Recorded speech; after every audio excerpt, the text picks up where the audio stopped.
Hello, faithful listeners. My name's Clay Thompson, and I'll be your guide once again in the Fiction Room. Today's prompt is brought to us from username Pizza Bash.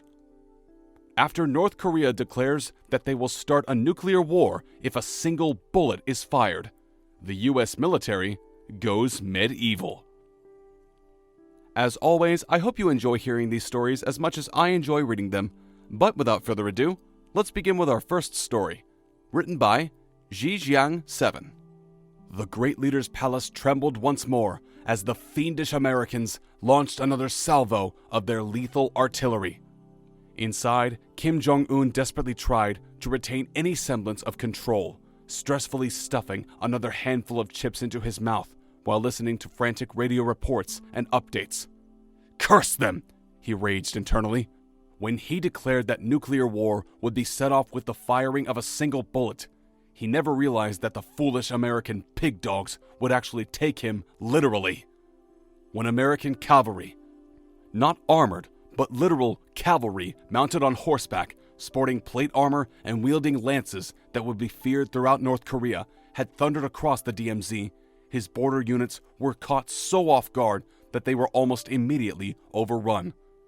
By the time poor Kim could pick the shocked military off its back, the combined South Korean and American forces had already seized much of the region south of Pyongyang. And inspired by those knights in shining armor, the local peasantry had revolted against the oppressive regime. Those few who attempted to resist were mercilessly cut down by the Allied forces, whose numbers swelled by the day, and who even now lay siege to Pyongyang. The Chinese had not only condoned the invasion, they had actually participated in it. While the rest had rampaged through the lower half of true Korea, the Chinese had marched their own armies of antiquity into battle from the north, a terrifying force of both heavily armored infantry and rapid Mongol-styled horsemen that served as advanced scouts and guerrilla units, harassing the North Koreans with swarms of arrows before scurrying away from retaliation. It was an outright betrayal of Korea, but a stunning show of unity as the Chinese completed the encirclement of the now pitiful North Korea remnant, tied down to a single city with territory shrinking by the day. Though his advisors insisted he retreat, Kim Jong-un had stubbornly remained within his palace, for he would never abandon the last functioning refrigerator under his control, as well as his great pantries full of junk foods. All of it was for naught, though, as with a great crash to his left, his beautiful kitchen wall crumbled when a particular piece of artillery found its mark. Before Kim could even reach for a weapon or another handful of chips, a three-man cavalry team burst into the room. An American, riding an imposing charger with armored barding, a Chinese horse archer astride his hardy steppe horse, and a South Korean in traditional armor astride, or rather inside would be a better word, for what was some sort of pink mechanical equivalent of a horse thing, detailed with strange logos and glowing lights. The American, his tabard proudly displaying the red, white, and blue, barked out orders for the other two to secure the area, before he menacingly trotted over to the now cowering Kim Jong-un. "How?" was the only response Kim had. "Those walls have been proofed against all sorts of weaponry. It should have been impenetrable." The American knight calmly flicked his plate visor up, so his face was revealed, confident blue eyes staring directly into the now terrified, beady ones of the once great dictator of North Korea. "Great leader," the soldier calmly replied, with only a hint of sarcasm. "Have you ever considered proofing your walls against the most powerful artillery of all? Artillery that can launch a 90-kilogram stone projectile over 300 meters? This was fun. I don't really like talk of war, but the humor in this and the idea of knights in shining armor inspiring peasants to revolt, that's just genius. It's brilliant and poetry in motion. Very good job." And now let's move on to our second story, written by Vaporlock. When the order came down, we thought the JCOS had lost their minds. How in God's name are we supposed to invade a country without firing a bullet? We asked incredulously. High Command had no answers, other than, "You are the greatest military force the world has ever known, and you have 3 months to plan. You'll figure something out." It wasn't very comforting. That night in the barracks, we tossed ideas around, some better than others. Lasers were not bullets, but none of us could figure out a way to make one combat capable in the time we had. Flamethrowers could be an option, but are far too short-ranged for our needs. PFC Jenkins, widely regarded as a moron, spoke up. "I hunt with a crossbow, and it fires bolts, not bullets, so I'm just going to bring it." Holy mother of God, that could work. More and more ideas came out, and word spread like wildfire between units and branches. Private First Class Jenkins, widely regarded as a genius, never had to buy a beer again for the rest of his life. On June 18th, the invasion began with a volley of 90-kilogram stones launched from AVLBs refitted with trebuchets instead of their usual bridges. Walls, watchtowers, strands of barbed wire, and even a few unlucky sentries all across the DMZ were crushed under the onslaught. Phalanx after phalanx of American soldiers marched forward, the front ranks carrying anti-ballistic riot shields donated from police departments across the country. Swords, spears, crossbows, compound bows, axes, and maces made from the lightest and strongest materials modern manufacturing could produce swung in their hands. Armored cavalry regiments had gone back to their roots by trading their Bradleys and Abrams for horses and lances. Their thundering charges broke entire North Korean regiments beneath their hooves. Even the medics got into the spirit of things by adding jars of leeches to their kits. The Marines, of course, were having the time of their lives. Stripped to the waist and allowed to grow their beards, they poured out of AAVs and even a few canoes to begin their onslaught on Hamhung. The terrifying sounds of war songs issued from their crayon-stained mouths. They demolished anything and everything in their path.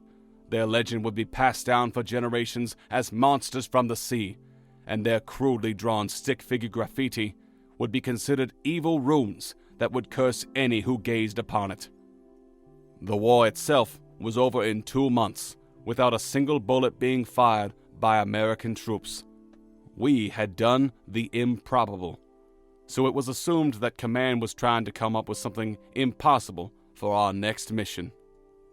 This sounds like it would be a comedic YouTube animation skit, because the setup is just perfect. And for those of you who don't know, it's a fairly common joke in the US military that the Marines eat crayons, mistaking them for food. So that's a nice touch. I love this story, and that's all I can say.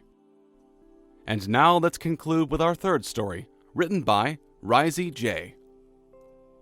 The dew on the grass is beautiful this time of year. Damp and supple, almost like it breathes life into the world around it.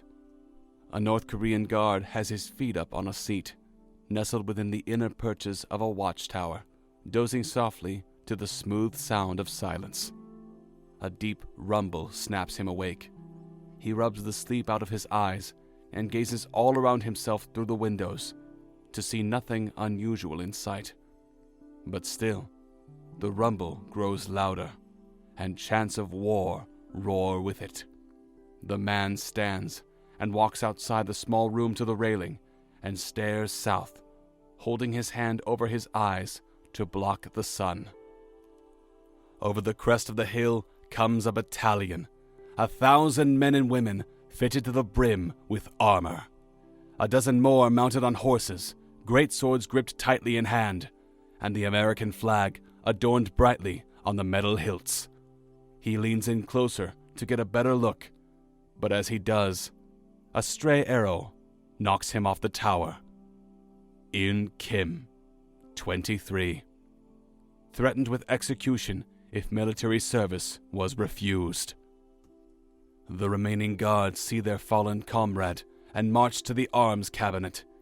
With strife burning through their souls, they clambered at guns, bullets, and knives, the necessary equipment required to massacre. They rush outside, sweat dripping down their faces. One of the knights becomes filled with zealotry.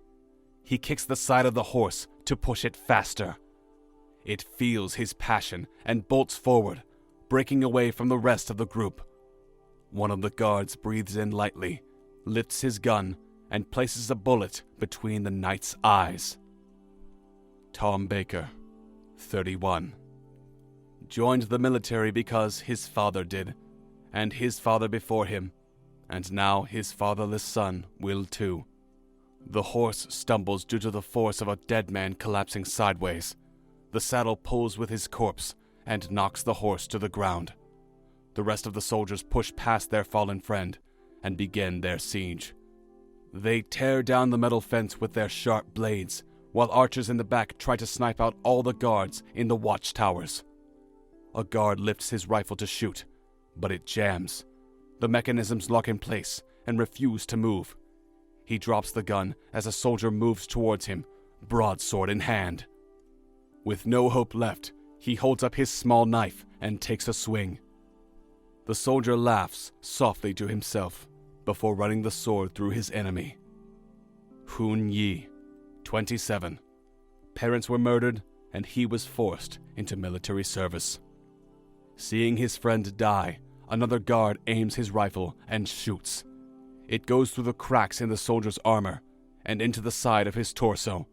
He reels in pain and grabs his side before lifting his sword back up and stomping over to the terrified guard. He yells at the guard in English. The words lose all meaning to him, lost in translation, but still, he shakes in his spot and waits. "I will not go gentle into that good knight," the soldier yells over and over as blood leaks out of his side, faster with every second. The heavy armor slows his steps, his body grows weaker, and he crumbles to the ground, bleeding out.